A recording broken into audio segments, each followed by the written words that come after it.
কোন সময় নিছে কালকে রাত্র 10টার সময় কি আসছিল আপনার দোকানে? আপনাদের সবাই আসছে কালকে নিয়েছিলি কটার সময়? 10টা সকাল 10টা রাত্রি 10টা।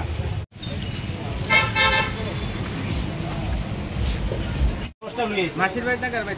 কালকে তো এই কাগজটা তো রিকভারি হয়েছে না ওখান থেকে পাইছে ফেরিবারতে। হ্যাঁ তুমি কি কাগজটা আনছিলে? কবে আনছিলে?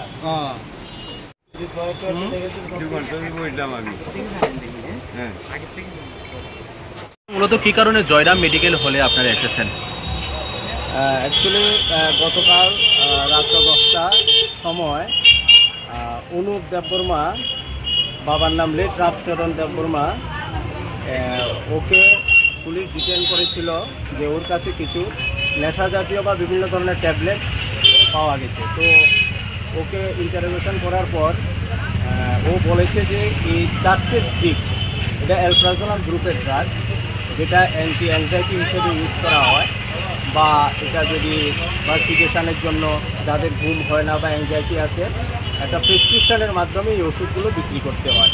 তো অনুপ দেববর্মা ওনার স্টেটমেন্টেও বলেছে যে রাত্র 10টার সময় উনি এসে উইদাউট এনি প্রেসক্রিপশান ঘুমের ওষুধ দেওয়ার জন্য ওদেরকে বলেছে।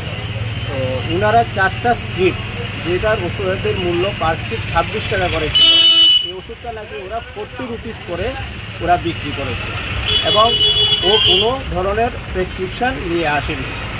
তখন ওষুধের দোকানদার 4টে অ্যালপ্রাজোলাম ঘুমের ওষুধ, যেটা অ্যান্টি অ্যাংজাইটি ড্রাগ, যেটা ওটা ওনাকে সার্ভ করেছিল। তো আমরা পুলিশের সহযোগিতা আমরা আবার ওষুধের দোকানে আসলাম, এসে বিভিন্ন ওনার স্টক দেখলাম যে এই ওষুধটা এখন আপাতত ওনাদের স্টকে আমরা খুঁজে পাইনি এবং মালিক বলছে যে এই ওষুধটা উনি সার্ভ করেন। আর পাশাপাশি উনি একটা প্রেসক্রিপশান দিয়েছে যে ছেলেটার থেকে ড্রাগসটা পাওয়া গেছে, ওই প্রেসক্রিপশানটাও আমরা কনসার্ন যেখান থেকে ইস্যু হয়েছে ওখানে আমরা পাঠিয়েছি অবনগর কনফার্ম করার জন্য ওয়েদার এটা ওই রেজিস্ট্রেশন নাম্বারে ও ট্রিটমেন্ট করেছে কিনা। তো এখন প্রাথমিকভাবে এই সম্পূর্ণ কমপ্লেনটাকে আমরা আগেই বলেছি, আমরা ড্রাগ এডিকশানের পারপাসে যদি মিসইউজ হয় কোনো ওষুধ, সেটাকে আমরা কোনোভাবে প্রশ্রয় দেব না এবং আমরা এটার একদম ডেপথ ইনকোয়ারি আমরা আগেও করেছি। আপনারা জানেন কিছুদিন আগে এখানে একটা ওষুধ অলরেডি এখন সাসপেনশনে আছে দোকান, এই ধরনের একটা অপরাধের জন্য। এখনও ইনভেস্টিগেশন চলছে। আমি এখন ওনাদের এই ওষুধটা পার্সেজ আছে কিনা বা ডিস্ট্রিবিউটারকে ওনাদের কাছে ওষুধটা আদৌ ওরা কিনেছেন কিনা, কারণ ওষুধের দোকানের মালিক রিফিউজ করছে যে উনি বলছে এই ধরনের ওষুধ উনি আনেননি। তো এখন ইনভেস্টিগেশন করার পরে আমরা জানতে পারবো যে মালিক ওষুধটা কিনে এনেছে কিনা।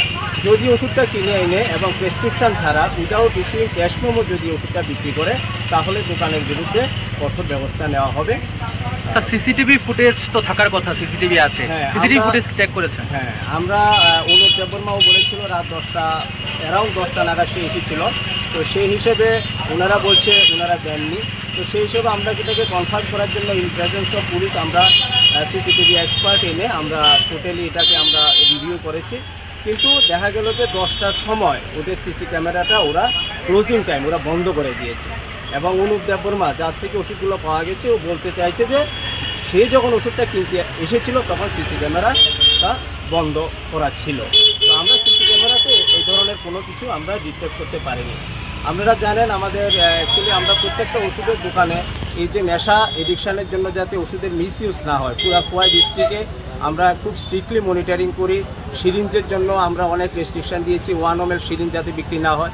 এখন দেখা গেছে 2 ml এর সিরিজগুলো নেশার জন্য ইউজ করছে, 1 ml যখন পাচ্ছে না 2 ml সিরিজ দোকানে একদম ইনস্ট্রাকশন দিয়েছে যে প্রত্যেক দিন 2 ml সিরিজ 1 ml সিরিজ কতটা বিক্রি হচ্ছে, কার কাছে বিক্রি হচ্ছে, সমস্ত হিসাব বিকাশ আমাদের কাছে ওরা পাঠিয়ে দিচ্ছে।